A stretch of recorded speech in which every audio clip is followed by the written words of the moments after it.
सलाम, नमस्ते, सत श्री अकाल। मैं हूं रजा और आप देख रहे हैं रजाग्राफी की स्पेशल इंटरनेशनल और मिडिल ईस्ट मिक्स रिपोर्ट। जी हां, आज मिडिल ईस्ट और इंटरनेशनल एक ही रिपोर्ट के अंदर आपको दे रहे हैं। वजह यह है कि इंटरनेशनल ख़बरों में जो ख़ास खबर हैं वो बहुत ज़्यादा नहीं है और मिडिल ईस्ट की भी बहुत ज़्यादा नहीं है। इसलिए आपका और समय बचाने के लिए एक ही रिपोर्ट में पूरी दुनिया की मिडिल ईस्ट और इंटरनेशनल सारी आपको खबर दे रहा हूं। तो शुरू से अंत तक रिपोर्ट को देखिएगा। ईरान को धोखा एक बार फिर से अमेरिका ने दे दिया है। ये ईरान की गलती है कि ईरान ने अमेरिका पर भरोसा किया।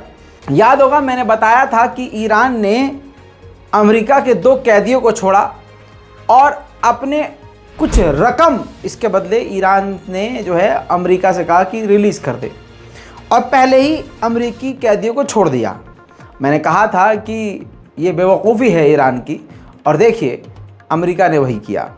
अमेरिका ने डिनाई कर दिया। इस रिपोर्ट को देखिए। इस रिपोर्ट के मुताबिक अमेरिका ने कहा है कि ईरानियन अमेरिकन जो 2 बाप बेटियों को गिरफ्तार किया था, डिटेन किया था, वो तो इलीगल तरीके से किया था ईरान ने। एक को मेडिकल की ज़रूरत है, इलाज करवाना है, इस वजह से उसको विदेश जाना है तो ईरान को उसको छोड़ना ही पड़ता।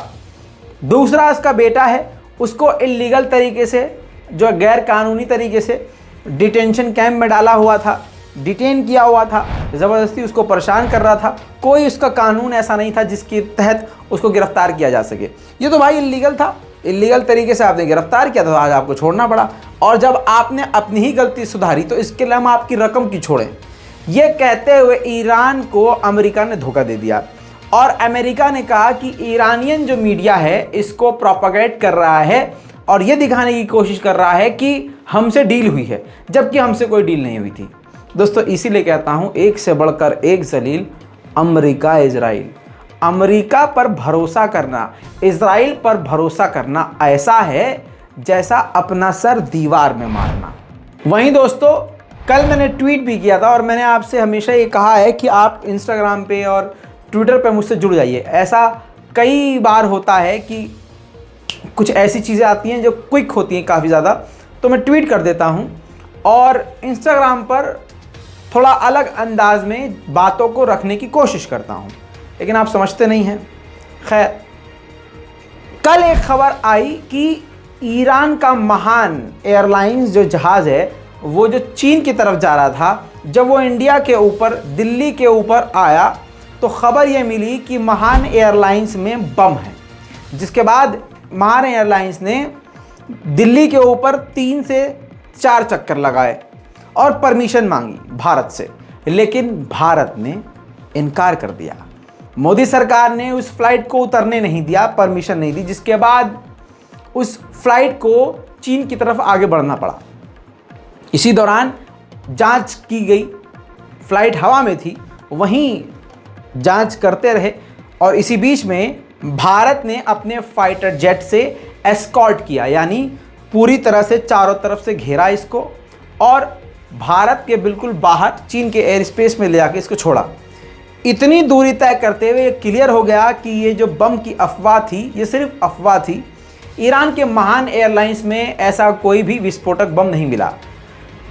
शांतिपूर्वक तरीके से बिल्कुल सही सलामत ईरान का महान एयरलाइन चीन में उतरा, लेकिन एक सबक मिल गया। सबक ये कि भारत ने बुरे वक्त में ईरान का साथ नहीं दिया। अब इसका दूसरा पक्ष ये है कि भाई साथ दे भी कैसे सकता था, क्योंकि दिल्ली, भारत की राजधानी दिल्ली जैसे बिजी एयरपोर्ट पर ईरान का जहाज़ उतरने की परमिशन मांग रहा था, भारत सरकार नहीं दे सकती थी। इस पर आप क्या कहेंगे वो नीचे कमेंट जरूर कीजिएगा। दोस्तों, सबूत के तौर पे आपकी स्क्रीन पर ये ग्राफिक्स देख लीजिए। ये पूरा मैप है कि किस तरह से ईरान उड़ता हुआ अफगानिस्तान के एकदम पाकिस्तान के ऊपर से उड़ता हुआ दिल्ली तक आया। दिल्ली पे आपको जो डॉट दिख रहा है, काफ़ी चक्कर लगाए हैं उसने। उसके बाद वो बांग्लादेश के ऊपर से, म्यांमार से उड़ता हुआ वो चाइना के गुंजागाऊ एयरपोर्ट पर जाके उतरा है। वहीं भारत के पास जो रूस का सुखोई Su-30 है फाइटर जेट, उसको ईरान के उस महान एयरलाइन के पीछे लगाया गया उसकी सुरक्षा के लिए, उसको एस्कॉर्ट करने के लिए। वो भी तस्वीर मेरे पास है, देखिए।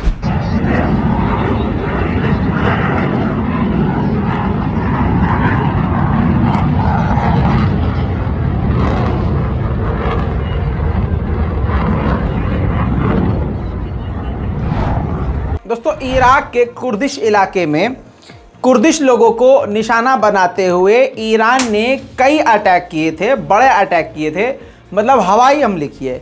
जिसके बाद अब बड़ी खबर ये आ रही है कि जिस हमले में 16 कुर्दिश लड़ाके मारे गए थे ईरान के हमले में, अब वही कई सारे इलाके 6 से 8 गांव बताए जा रहे हैं कि पूरी तरह से खाली हो गए हैं। लोग जो पीकेके के लोग हैं वहां से भाग खड़े हुए हैं। वहीं ईरान के फॉरेन मिनिस्टर के प्रवक्ता ने अमेरिका से कहा है कि जो फालतू में एक्स्ट्रा आपने पाबंदियां ईरान पर लगाई है उसको तुरंत हटाए और बातचीत करने का दोबारा से आह्वान करे, यानी ऐसे काम करे जिसकी वजह से बातचीत दोबारा शुरू हो और न्यूक्लियर डील पर दोबारा से नए सिरे से बातचीत शुरू हो सके। वहीं आपको बता दूं कि ईरान की पार्लियामेंट में बड़ा गेम हो गया है।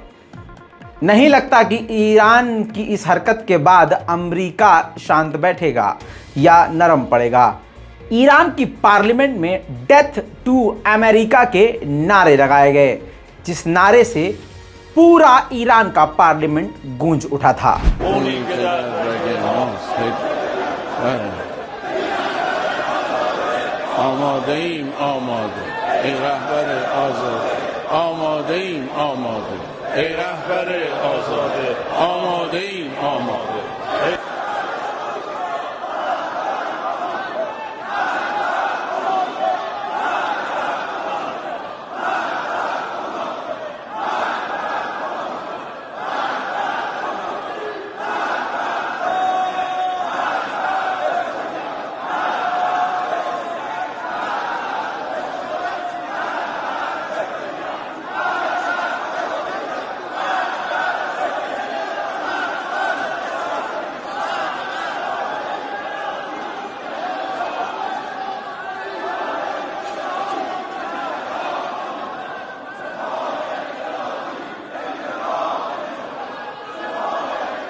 दोस्तों, वहीं बता दूं कि ईरान से सऊदी अरब हमेशा अटकता रहता है, चिढ़ता है सऊदी अरब।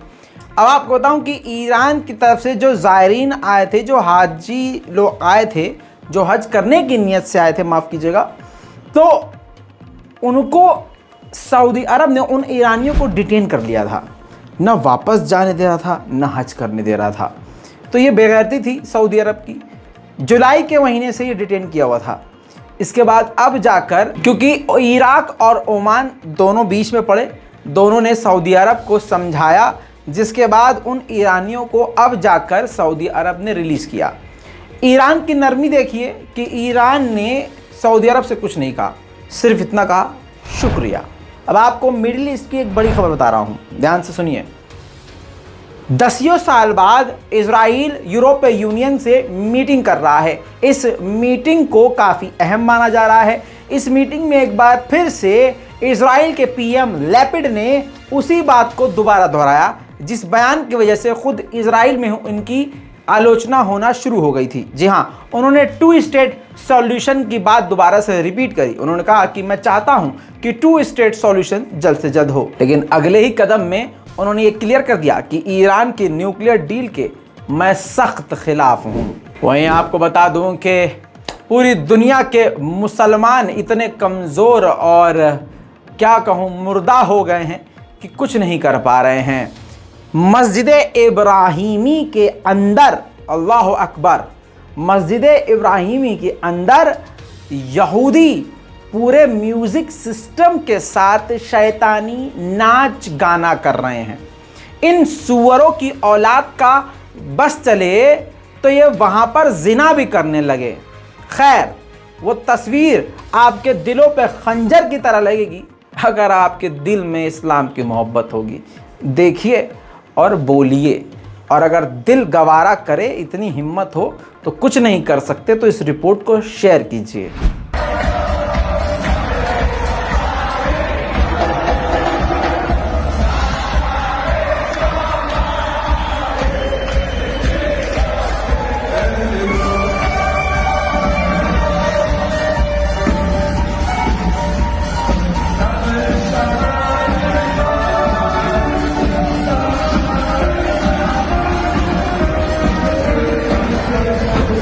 तो देखा दोस्तों, दिल दुखा, थोड़ी सी गैरत जागी, कुछ नहीं करना है आपको, बस रिपोर्ट शेयर कर दीजिए, ताकि जैसे आपको पता चला है कि यहूदी ये कर रहे हैं तो दूसरों को भी पता चले। लोग बहुत अच्छा मानते हैं यहूदियों को, तो पता चले कि ऐसा कर रहा है। बहरहाल फिलिस्तीन के प्रधानमंत्री ने ये कहा है कि ब्रिटेन की जो नई प्रधानमंत्री बनी है उनके बारे में जानकारी हमको मिली कि वो ये चाहती हैं कि इजराइल की राजधानी तेल अवीव से जेरूशलम शिफ्ट हो जाए। इन्होंने उनको वार्न किया है, कहा है कि ब्रिटेन को कानून का पालन करना चाहिए, इंटरनेशनल लॉ का उल्लंघन करने से बचना चाहिए और परिस्थितियों को और ना बिगाड़े ब्रिटेन। दूसरी तरफ फिनलैंड और स्वीडन यानी तुर्की के दो बड़े दुश्मन नेटो में शामिल होने वाले हैं, बहुत जल्द अब हो जाएंगे, क्योंकि डॉक्यूमेंट पर उन्होंने साइन कर दिया है और वो प्रोसेस्ड हो गए हैं। अब रजब तैयब एर्दोगान ने एक बार फिर से उनको वार्निंग दी है, चिताया है कि आप याद रखिए, स्वीडन और फिनलैंड, आप दोनों ये याद रखिए कि नेटो में शामिल होने के लिए कुछ शराइत पर आपने रजामंदी जताई थी, उनको फॉलो करना होगा। दोस्तों बता दूं कि तुर्की ने उनसे साइन करवाया है कि कोई भी ऐसा ऑर्गेनाइजेशन, टेररिस्ट ग्रुप जो तुर्की के खिलाफ हो, आप उनको सपोर्ट नहीं करेंगे। फिनलैंड और स्वीडन उन दोनों से साइन करवा लिया है, और ना ही ऐसे ग्रुप्स को आप अपने देश में पनाह देंगे, ना अपनी ज़मीन का इस्तेमाल तुर्की के खिलाफ होने देंगे। वहीं ग्रीस के फॉरेन मिनिस्टर ने तुर्की को मुंहतोड़ जवाब देते हुए कहा है कि ग्रीस बातचीत के लिए हमेशा तैयार है, ग्रीस हमेशा बातचीत करने के लिए रेडी है, आप कभी भी हमसे बात कर सकते हैं, लेकिन तुर्की तब तो हमसे बात करेगा जब वो अपनी हरकत बंद करे, पहले वो हमें उकसाना बंद करे, तब आकर हमसे बात करे। यानी अब जो है आरोपों का खेल चल रहा है, तुर्की कह रहा है कि ग्रीस हमको भड़का रहा है, ग्रीस कह रहा है कि तुर्की हमको भड़का रहा है। इसी के साथ अब बता दूं कि अज़रबैजान ने आर्मीनिया से कहा है कि आप अक्टूबर में हमसे इस पूरे मुद्दे पर बातचीत कर सकते हैं। आपके और हमारे जो मिलकर 200 लोग मारे गए हैं और कई सारे जो जंगी हालात बीच में बने हैं और जो दोनों तरफ से नुकसान हुए, इन सभी मुद्दों पर आप अक्टूबर में हमसे बात कर सकते हैं। दोस्तों एक बार फिर से यमन के हौथीज के लड़ाकों ने अब और क्लियर कट धमकी दी है। कहा है जो भी सऊदी अरब, यूएई और दूसरे देशों की कंपनियां, तेल की कंपनियां यमन में आई हैं, विदेशी कंपनियां, वो जल्द अज जल्द यमन की ज़मीन को छोड़ दें, क्योंकि उन पर हमले का खतरा है और हमला होगा। जी हाँ, कल तक यमन ने ये ढके छुपे अल्फाजों में ये बात कही थी, लेकिन अब खुले लफ्ज़ों में चेतावनी दे दी है। एक बार फिर से अमेरिका के डिफेंस मिनिस्टर ने कहा है कि अमेरिका पूरी तरह से मदद करेगा ताइवान की, कि चाइना से ताइवान अपने आप को बचा सके। वहीं आपको बता दूं कि ताइवान के जो एनवॉय भारत में हैं, उन्होंने बड़ी बात भारत सरकार से कही। उन्होंने कहा है कि भारत सरकार को चीन के खिलाफ ताइवान के साथ मिल जाना चाहिए और मिलकर काम करना चाहिए, क्योंकि जिस प्रकार से चाइना ताइवान पर अग्रेशन दिखा रहा है, वैसे ही भारत के खिलाफ भी अग्रेशन वाली हरकतें करता रहता है। तो दोनों को मिलकर चीन के खिलाफ काम करना चाहिए। हालांकि अभी मोदी सरकार ने इस पर कोई जवाब नहीं दिया है। वहीं दूसरी तरफ अमेरिका ने अब फिलीपींस के साथ भी चीन के खिलाफ नेवी एक्सरसाइज शुरू कर दी है। दोस्तों इसी के साथ बता दूं कि भारत एक बार फिर से अपनी शक्तियों को बढ़ाने में कामयाब हुआ है। स्क्रीन पर देखिए, भारत ने शुरू से एंड तक हर चीज, इसके हेलीकॉप्टर में लगी हुई चीज जो है खुद बनाई है। इस अटैक हेलीकॉप्टर का नाम प्रचंड रखा गया है। रक्षा मंत्री ने, भारत के रक्षा मंत्री ने पहली बार इसमें खुद उड़ान भरी।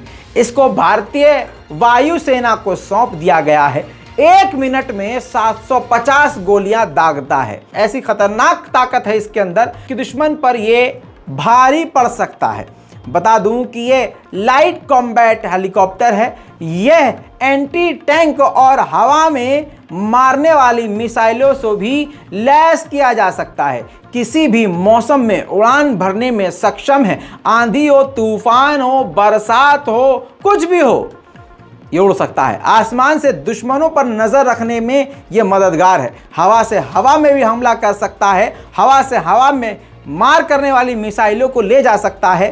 4 या 70 या 68 MA रॉकेट ले जाने में सक्षम है। फॉरवर्ड इंफ्रारेड सर्च और CCD कैमरा और थर्मल विजन और लेजर रेड फाइंडर भी इसमें लगा हुआ है। नाइट ऑपरेशन करने में और दुर्घटना से बचने में भी सक्षम है। इसकी जो रेंज है 550 किलोमीटर तक है।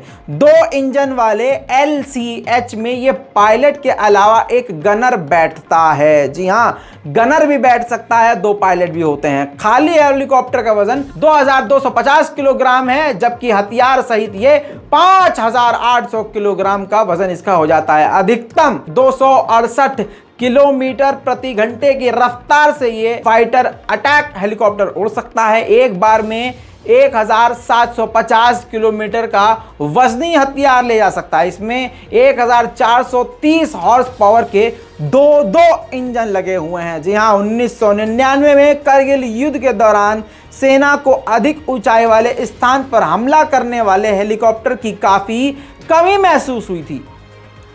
इसके बाद अब ये दिमाग में लाया गया कि ऐसे attack helicopter, light attack helicopter Bharat के पास होने चाहिए। भारत का ये जो हेलीकॉप्टर है, इसने भारतीय वायुसेना को काफी मजबूत कर दिया है। भारत के विदेश मंत्री जयशंकर ने पाकिस्तान को आड़े हाथ लेके कहा था कि पाकिस्तान आतंकवाद का गढ़ है और आतंकवादियों में एक्सपर्ट है, यानी आतंकवाद का एक्सपर्ट है, आतंकवाद को प्रमोट करने वाला है। काफी सारी बातें जयशंकर ने कही थी। इस पर पाकिस्तान तिलमिला उठा और पाकिस्तान के विदेश मंत्रालय की तरफ से इसकी आलोचना की गई और कहा है कि यह पाकिस्तान को बदनाम करने की खुल्लम खुल्ला साजिश है। ऐसा बयान देकर पाकिस्तान को पूरी दुनिया के सामने गलत प्रेजेंट कर रहा है भारत, और भारत सरकार को ऐसा पाकिस्तान के खिलाफ, अपने पड़ोसी देश के खिलाफ ऐसा नहीं करना चाहिए। वहीं अब बात करें अमेरिका की और फ्लोरिडा की, तो जिस बाढ़ के बारे में मैंने जिक्र किया था, अब तक 80 से ज्यादा लोग मारे जा चुके हैं और अभी भी तबाही का खौफनाक मंजर पूरे फ्लोरिडा में देखा जा सकता है।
वहीं काबुल में जो अटैक हुआ था, बताया जा रहा है, ऑफिशियली जो बताया गया है उसमें कहीं 40 है, कहीं 50 है, लेकिन जो ग्राउंड हकीकत है, वहां के जो अफगानिस्तान के लोकल पत्रकार हैं, उनका कहना है कि 100 से ज़्यादा मौतें हैं। अब UN ने क्लियर खुद कह दिया है कि ये मरने वालों की संख्याएं बढ़ सकती हैं और मरने वालों में ज़्यादातर, ज़्यादा से ज़्यादा बच्चियां हैं, लड़कियां हैं। जी हाँ, वो भी शिया समुदाय की। अब देखिए, कई देश आपस में भिड़ रहे हैं, तो इसी में एक नए देश आए हैं, पोलैंड और जर्मनी, दोनों आपस में भिड़ सकते हैं। स्क्रीन पर देखिए, इजराइल की ही रिपोर्ट लगा रहा हूं क्योंकि काफी पक्की रिपोर्ट है। पोलैंड ने ऑफिशियली डिमांड किया है कि $1.3 ट्रिलियन का हमें नुकसान हुआ था जर्मनी के द्वारा। जी हाँ, वर्ल्ड वॉर 2 में तो भाई साहब अब हमको वो रुपया चाहिए। मतलब सुअरों की औकात ही देखो, अपना ऊपर से लेकर नीचे तक जो कुछ भी था उतार के यूक्रेन को दे दिया रशिया से लड़ने के लिए। अब इतने भिकमंगे हो गए हैं कि वर्ल्ड वॉर 2 हिस्ट्री निकाल के खंगाल के कि हमारा कितना नुकसान है, चलो जर्मनी से भीख मांगते हैं। हद हो गई। वहीं एक नई ताजा जानकारी और दे दूं, इंडोनेशिया के बारे में बताया था। फुटबॉल के चक्कर में वहां दंगा हो गया था, समर्थकों ने, एक टीम के समर्थकों ने दूसरी टीम पर हमला कर दिया था। उसमें 174 लोग मारे गए, जिसमें बच्चे ही केवल 32 हैं, यानी 32 बच्चे मारे गए हैं। अब इंडोनेशिया की सरकार ने 9 पुलिस वालों को तुरंत प्रभाव से हटा दिया है, डिसमिस कर दिया है और अभी जांच चल रही है। कहा यह जा रहा है कि इंडोनेशिया की सरकार और भी बड़े अधिकारियों को उनके पद से हटा सकती है इस बवाल के चलते हुए। दोस्तों, ये थी पूरी दुनिया की मिडिल ईस्ट और वर्ल्ड की रिपोर्ट, यानी अंतरराष्ट्रीय और मिडिल ईस्ट सारी खबरें एक ही रिपोर्ट में। सुकून से देखिए, रिपोर्ट को शेयर कीजिए, दुआओं में याद रखिए, चैनल को सब्सक्राइब कीजिए। सारी दुनिया की बड़ी बड़ी खबरें इसी तरह से आपके सामने आती रहेंगी, आसान और सिंपल भाषा में। हम हैं रजा और आप देख रहे हैं रजाग्राफी। जय हिंद।